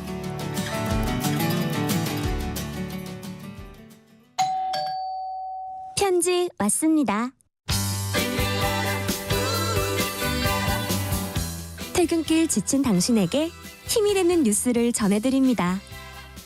매일 저녁 5시 5분 당신과 함께 읽는 세상 이야기 KBS 1라디오 뉴스레터 K. 지금 시각은 8시 30분입니다. KBS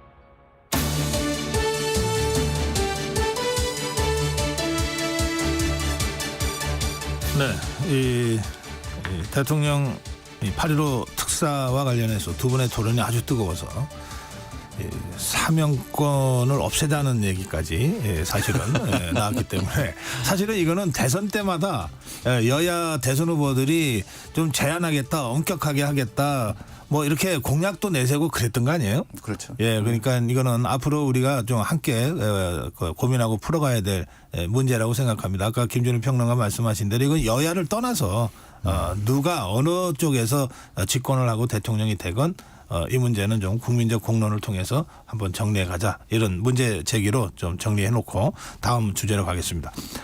예, 김영석 독립기념관장 관련된 이슈인데 이게 이제 내일이 8.15잖아요. 네, 맞습니다. 근데 지금 경축식이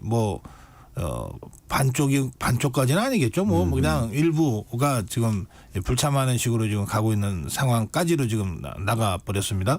이 상황에 대한 두 분의 의견을 좀 듣겠습니다. 이번에는 김준일 평론가부터 시작하실까요? 반쪽이 아니라 한 10분의 1쪽 되는 것 같습니다. 그러니까 광복회를 포함해서 37개 독립운동 단체 이 단체들이 다 불참하겠다라는 거잖아요. 대한민국 역사에 이런 적이 한 번도 없어요.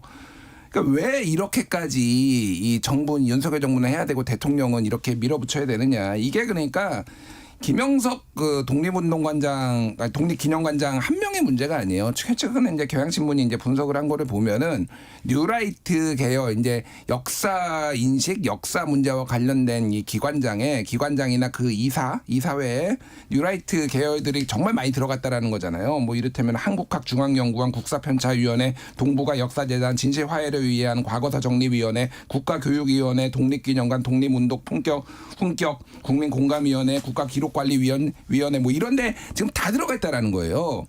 그러니까 지금 윤석열 정부가 이제 역사 전쟁을 이제 벌이겠다라는 건데, 이제 이게 저는 심각한 문제가 뭐냐면은 이승만에 대해서 보수해서 건국의 아버지 하는 건 좋습니다. 그건 좋은데 왜 김구를 깎아내리고 임시정부를 깎아내리는 방식으로만 그게 가능한 건지, 그리고 왜 일본 식민 지배를 찬양하는 방식으로 돼야 되는지 잘 이해가 안 가고요. 이해는 가죠. 그러니까 이게 저는 보수의 주체사상 같은 거거든요. 이해가 간다는 거예요? 안 간다는 거예요? 왜 이런 논리로 가는지 제가 말하는 거는 국민의 상식에 보면은 눈높이에선 이해가 안 가는데, 이게 보수의 주체사상 같은 거 좀 짧게 요약을 하면은 이 뉴라이트라는 게 이 소위 말해서 좌파진에서 전향한 우파들이 만든 건데 상당수가 이게 주체사상하고 닮았어요. 그러니까 주체사상이 쉽게 얘기를 하면은 김일성의 어떤 취약성을 이거를 일종의 이념적 근거를 만들어 가지고 이 사람을 우상화하는 방식이잖아요. 그러니까 지금 이를테면은 이승만이라든지 박정희라든지 이분들이 공도 있지만은 과가 상당히 큰데 이 사람을 우상화하지 않으면 못 견디는 거야. 그러니까 그거를 하는 과정에서 굉장히 많은 이런 독립운동을 폄하한다든지 김구를 폄하한다든지 이런 식으로 되고 있거든요. 저는 이게 이제 우파의 주체사상 같은 그런 거 보는데, 이게 지금 이철우 대통령의 친구 이종찬 광복회장이 이철우 교수 같은 경우에도 지금 심각하게 문제 제기를 하고 있잖아요. 그러니까 뉴라이트는 일본 제국주의 지배로 정당화하는 것으로 정착해 버렸다라고. 뉴라이트에 대해서는 여러 가지 이념적인 논쟁들이 있었지만은 저는 이게 굉장히 국가 정체성에 대한 도전이라고 봅니다. 정말로 이 부분을 이런 식으로 하는 게 맞는지 한번 대통령께서 좀 생각해 보셨으면 좋겠어요.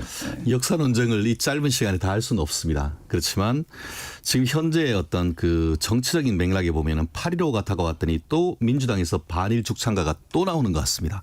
그 병이 또 도지는 것 같습니다. 항상 그리고 이번 사안을 보면서 민주당의 어떤 전략은 선 가짜뉴스 후 해당 인물 공격 전략인 것 같아요.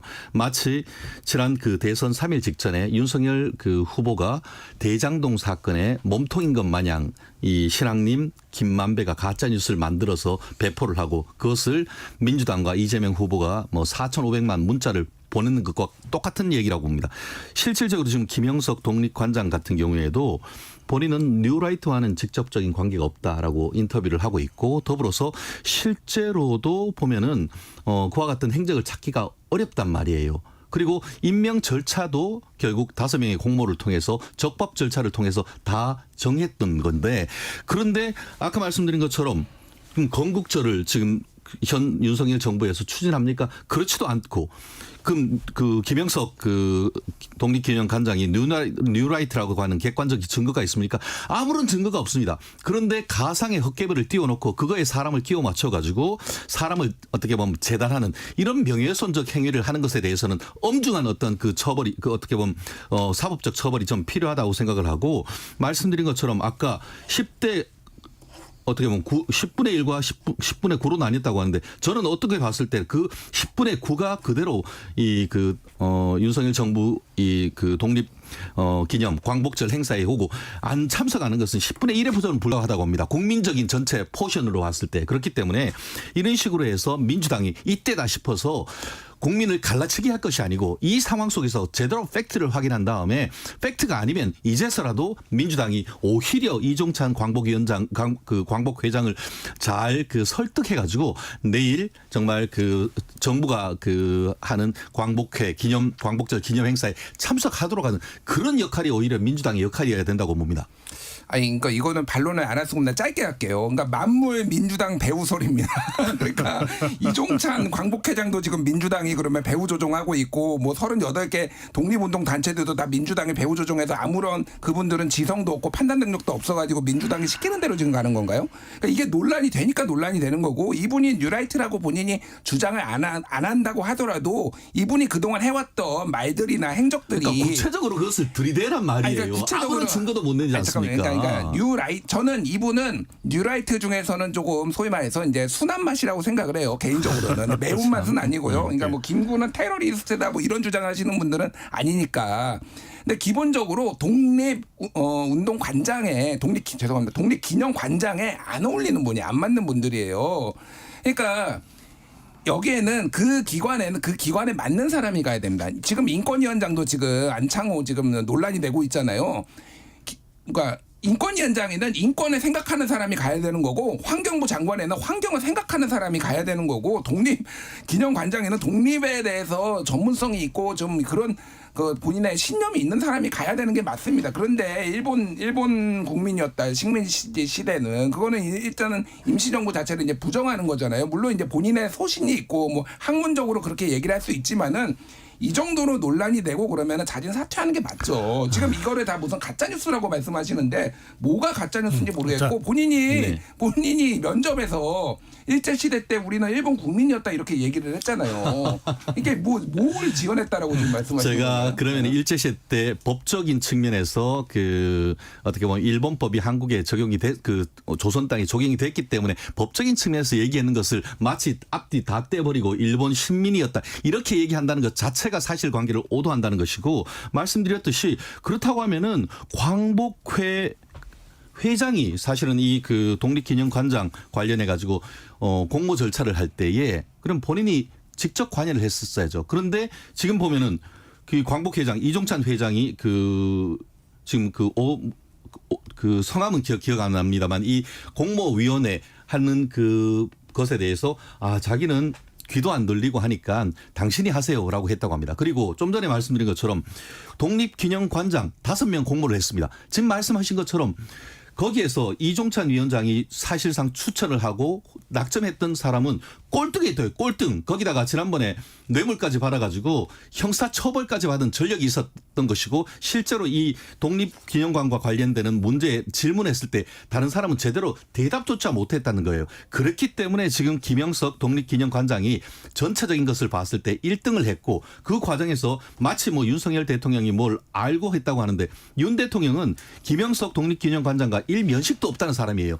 그렇게 적법 절차를 거쳐가지고 선정했고 그 과정에서 실질적으로 어떻게 보면은 이종찬 독립관장도 다 관여를 해놓고 지금 와가지고 거꾸로 형사 고소를 하네 많이 한다는 사실 자체가 대한민국의 어떤 적법 절차를 망치는 것이고 민주당은 지금 이 부분과 관련해가지고 김영석 방지법을 발의한다고 하는데 저는 제가 봤을 때는 거꾸로 이종찬 방지법을 지금 만들어야 된다라고 생각합니다. 자, 우리 한 번씩만 더 기회 드릴게요. 한 번만 더 얘기를 할게요. 오늘 이제 한국일보 보도에 따르면은 그리고 뭐 MBC나 다른 언론들의 보도에 따르면은 이 심사 과정에서 여러 가지 문제가 있었는데 예를 들면은 임원 추천위원회가 7명이었는데 그 중에서 3명이 아주 조직적으로 0점을 경쟁 후보들한테 0점을 줬다라는 거예요. 그럼 원래 이게 최고점하고 최하점을 빼고 하는데 여러 명이 그렇게 특정 후보한테 0점을 줘버리면은 이거는 경쟁이 안 되는 거죠. 그러니까 김영석을 내정한 거 아니냐라는 건데 그거를 그렇게 임원 추천위원회에 들어간 분들이 뭐 경영학과 교수, 뭐 미대 교수 뭐 이런 분들이거든요. 예를 들면은 좀 광복회장 외에 보십시오. 보훈부 국장 그리고 보훈부 소속의 독립기념관 간부 그리고 보훈부 장관이 임명한 오영섭 전 연세대 이승만 연구소 연구교수 바른미래당 후보 경력의 사회복지학 교수 뭐 독립기념관 이사들이 추천한 경영학과 교수 미술대학원 교수 등등등이에요. 그러니까 저는 뭐 전문성 얘기를 꼭 뭐 하고 싶지는 않습니다만은 이런 식으로 조직적으로 0점을 몇몇을 줘가지고 탈락시켜버리는 게 이게 맞는 방식인가요? 그러니까 이게 뭐 정당하게 됐다라고 하는데 이미 이거는 수사 의뢰가 들어간 상황이니까 봐야 되고 이거는 아닌 것 같아요. 그러니까 제가 말씀드리자면 대한민국의 모든 독립운동 단체가 다 좌파입니까 그러면? 그들이 반대하는데 이유가 있는 거 계속 민주당 얘기만 하지 마시고 왜 그분들이 그러면 다 그래요. 반대를 하는지에 대해서 좀 생각을 해보십시오. 자, 여기까지 하고 이제 그러면은 거기에 들어갔던 미대 교수, 경제학과 교수가 헛개비입니까? 그런 분들이 위에서 낙점하고 한다고 해서 그렇게 점수 줍니까? 김준일 평론가님은 그런 활동했을 텐데 위에서 지령 내면 그것대로 다 합니까? 오히려 그런 위원회에 있던 분들에 대한 모욕이다 저는 그렇게 얘기합니다. 그리고 그런 위원회 구성에 대해서는 통상 후보 추천 위원회 관련 규정이 있고 그 규정에 따라서 학계, 재계 그리고 또 관계 그리고 독립운동가계 이런 식으로 다 모아서 거기에서 중지를 모으는 겁니다. 그런 대한민국의 시스템에서 돌아가는 것이지 위에서 누구 한 사람 했다고 해서 꽂혀지는 게 아닙니다. 오히려 지금 얘기되고 있지 않습니까? 오히려 이종찬 광복 회장이 누군가를 찍어 넣으려고 했었고 그분이 광복 어떤 독립지사 누군가와의 관련성이 있다라고 해서 밀었는데 그게 떨어지니까 오히려 이렇게 목리를 부린다라는 것이 오히려 정설 아닙니까? 그렇기 때문에 오히려 이분 같은 경우에는 누구를 찍어서 눌러서 된 것이 아니고 시스템에 의해서 5명의 공정 경쟁을 통해서 그 선정이 됐다는 점에서는 오히려 민주적 절차적 정당성이 있는 것이죠. 그것을 밝히려야 되는 것이지 그거에 대해서 얼씨구나 하면서 민주당이 지금 이번 그 79주년 광복절 기념행사에 참석하지 않는다고 하면서 국민을 갈라치게 한다는 것은 어느 도단이라고 생각합니다. 네. 자, 이 주제는 요 정도로 하겠습니다. 예, 다음 주제가 2개가 더 있어가지고.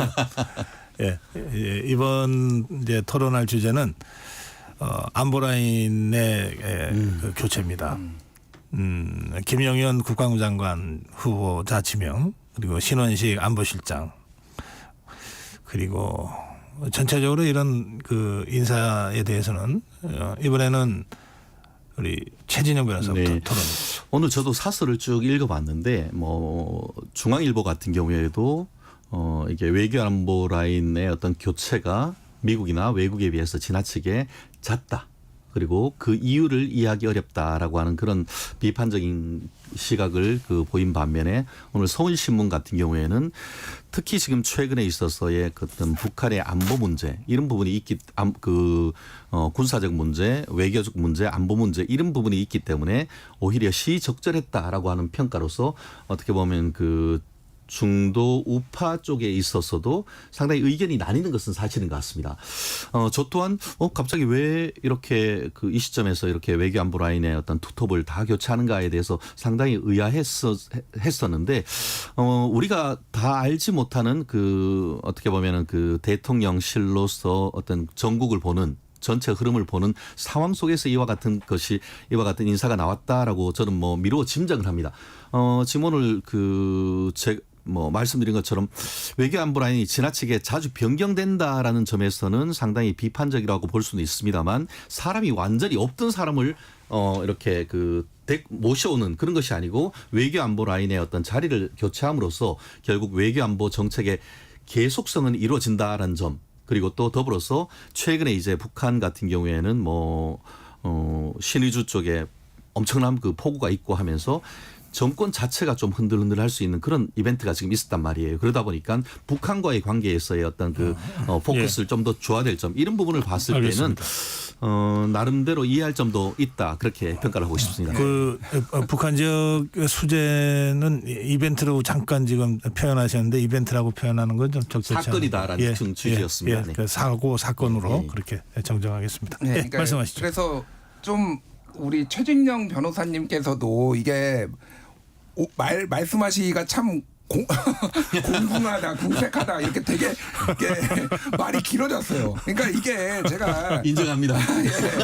그러니까 지금 소위 말해서 제가 이제 즐겨보는 뭐 많은 언론들을 보지만 제가 이제 조중동을 열심히 보거든요. 단독도 많이 나오고 그러니까 모든 조중동이 다 비판하고 있어요. 지금 오늘 조선일보 사설에서 엄청나게 비판을 했습니다. 그러니까 지금 2년 3개월 됐는데요. 안보실장이 4번이에요. 지금 김성환, 조태용, 정호진, 신원 씨 이게 정상적인가요? 좀 바꿔야 될 사람을 좀 바꾸십시오. 한덕수 총리는 도대체 임기 끝날 때까지 갈 겁니까? 5년 내내 갈 겁니까? 뭐 이상민 행안부 장관은 이분은 끝까지 갈 겁니까? 국방부 장관도 지금 이종섭, 신원식 지금 김용현 3번째고요. 왜 이렇게 자주 교체합니까? 게다가 지금 미국 대선 오고 있는데 지금 국가안보실에 외교관이 아무도 없어요. 지금 이거는 지금 중앙일보가 사설에서 지금 지적을 한 거거든요. 동아일보는 오늘 뭐 기사에서 무슨 얘기를 했냐면은 이거는 김용현을 배려한 거다. 김용현이 예전에 김용현 경호처장이 국방부 장관을 하고 싶다라는 강력한 의지가 있었고 그래가지고 지금 신원식을 이거는 지금 임기가 지금 7개월, 8개월밖에 안 됐는데 작년 10월에 왔으니까. 근데 그러니까 이제 찍어낸 거다. 이런 얘기가 지금 동아일보 취재 결과로 지금 나오고 있잖아요. 작년 10월에 했으면 10개월. 10개월이네요. 네. 제가 계산이 좀 짧아서 죄송합니다. 그러니까 이게 정상적인 거냐고요. 뭐 모르겠습니다. 게다가 지금 이제 김태호 차장은 안보실장은 계속 바뀌는데 김태호는 안 바뀌어요. 그러니까 김태호하고 장호진하고 안보실장하고 알력설이 있었던 거 아니냐. 이것도 지금 보수 언론에서 계속 나오고 있거든요. 정상적이지 않다라는 겁니다. 지금 이게 지금 김용현이 뭐라고 이분이 이제 경호처에서 굉장히 관저 공사부터 해가지고 많은 것이 있으니까 그리고 대통령이나 충암고 1년 선배니까 이분을 조금 중용하면서 뭐 입막음 하려는 거 아니야 뭐 이런 얘기까지 지금 나오고 있고요. 더 심각한 거는 충암고 지금 라인들이 지금 군부대를 꽉 장악했다라는 거예요. 지금 방첩사령관도 지금 충암고고요. 김용현 경호처장도 지금 국방부 장군 내정자도 지금 충암고고요. 대통령 충암고고 그리고 저도 몰랐는데 그 김병주 의원이 사성장군 출신 김병주 의원이 얘기해요. 777 사령관. 이게 뭐냐면은 쉽게 얘기를 하면 대한민국의 군에서 있는 모든 그 정보들, 군 신호들 이런 것들을 감청부대죠. 쉽게 얘기를 하면 미국의 NSA 같은 거거든요. 여기도 충암고라는 거예요. 이거는 거의 충암고 하나회입니다. 이 정도면 이게 방첩사가 옛날에 보안사고 이게 전두환이 사령관은 보안사령관 했던 게 거기에요. 이게 얼마나 중요하고 오히려 권력하고 좀 먼 사람이 쿠데타 일어나는 거나 이런 거 막아야 되는 건데 지금 특정 고등학교가 이렇게 다 장악하는 게 말이 됩니까 이게? 뭐 반론 없으시면 다음 주제로 갈게요. 넘어가시죠. 오늘은 뭐 주제마다 아주 뜨겁네요. 지금 8월 18일 그러니까 이번 주 일요일입니다. 더불어민주당 전당대회가 이제 그날 이제 마감이 되는데 어떻게 보십니까? 이제 이 정도 왔으면 그 전대를 한번 쭉 정리하고 평가할 만한 시점도 된 것 같은데 이번에는 김준일 평론가부터 시작하실까요? 일단은 또 틀릴 것 같아서 미리 고백을 하자면 이재명 80% 중반대 나올 것 같다라고 제가 저번에 80% 후반대네요. 지금 89% 오차범위 내죠.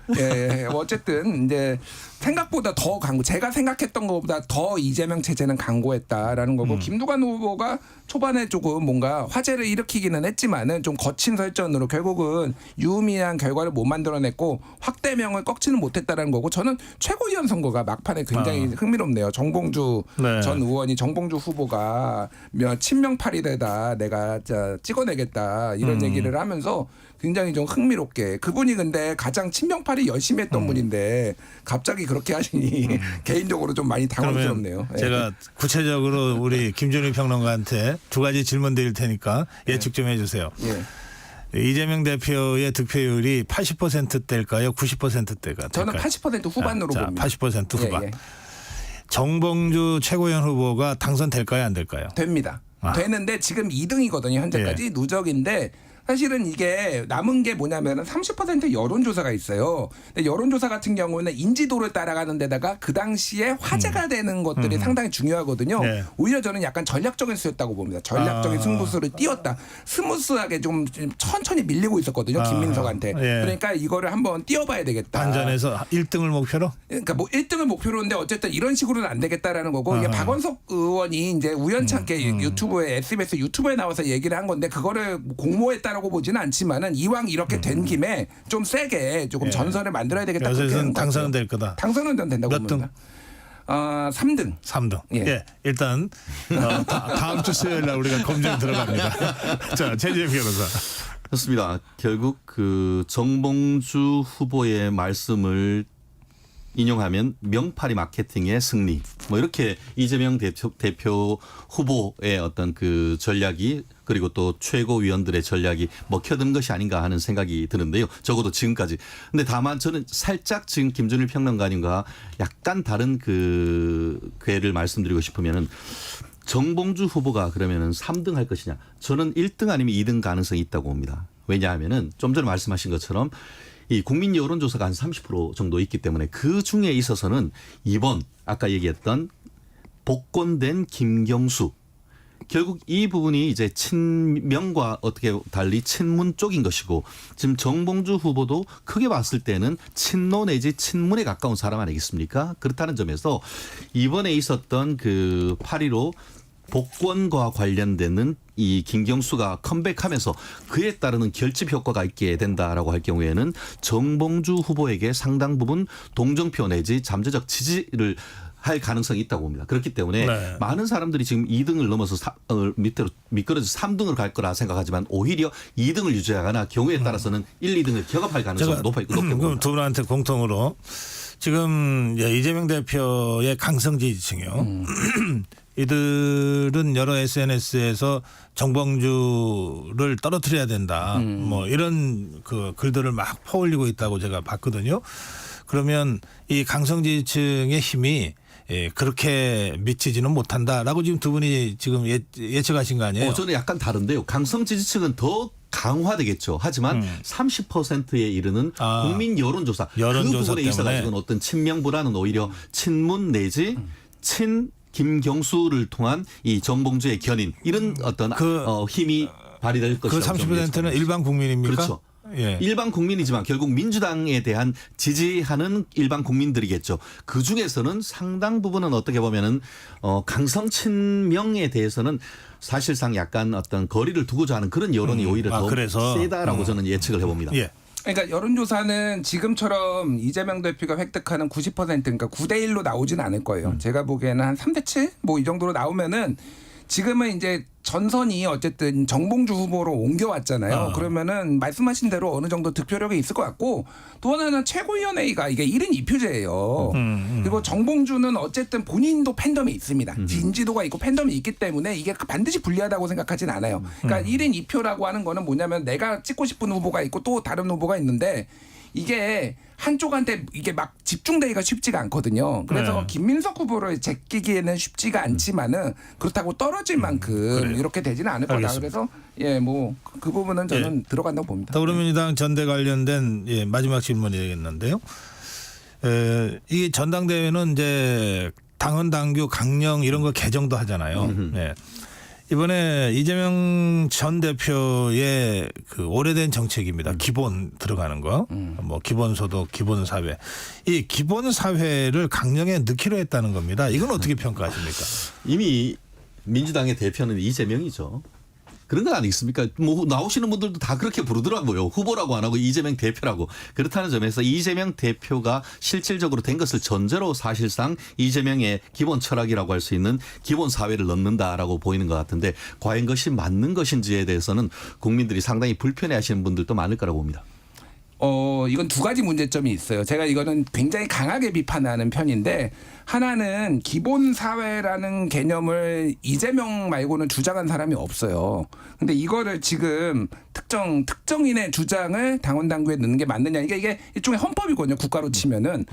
더 문제는 뭐냐면은 기본 사회는 없는 개념입니다. 이게 무슨 얘기냐면은 기본소득은 있는 개념이에요. 기본 베이직 인컴. 그래가지고 이거는 실제 정책도 있고 논쟁도 있는데 기본 사회는 학술적 용어가 아니에요. 구글 스칼라에 검색해 보십시오. 기본 사회는 아예 안 나오는 단어예요.